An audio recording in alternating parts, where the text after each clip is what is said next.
ang mga taong humusga, 18 senador, ang mga hudas na mukhang alagad, ngunit ang kanilang mga kilos ay balasubas.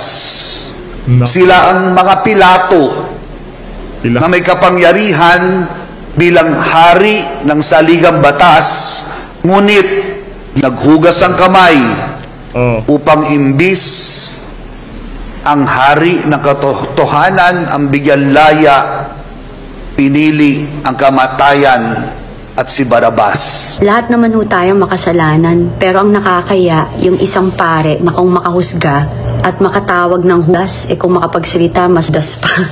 Alam niyo ako, hindi ho ako perfectong tao. Marami rin ho akong maling nagawa sa buhay. And lahat naman tayo ganun, 'di ba? Nakakalungkot lang at nakaka-disappoint. Mas madalas kung minsan yung supposedly magbibigay sa atin ng inspirasyon para gumawa ng mabuti at ng tama, yung pa yung kung lumabas or magsalita ay napakamali at selective lang.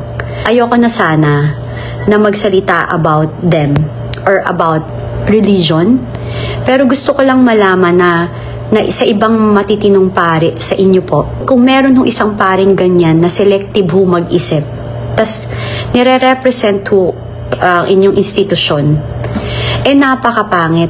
Kung kini-question mo confidential funds ni VP Sara, bakit hindi mo rin questionin yung GAA and BICAM na bilyon-bilyon ang halaga? Ang flood control projects na trilyon ang halaga.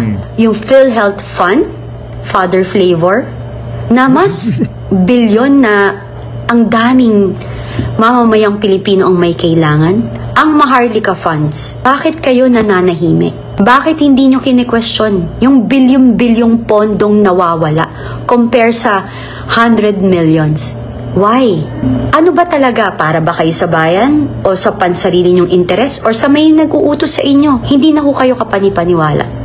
Sa totoo lang, napaka-ipokrito ninyo. And kung meron kayong sasabihin, isa ho kayong das para sa bayan. At ang Iglesia ni Cristo, normally, hindi mo talaga makorap. Hindi natatanggap ng pera, alam ko kasi mayor ako. You cannot easily corrupt a member of the Iglesia ni Cristo who is a policeman or soldier.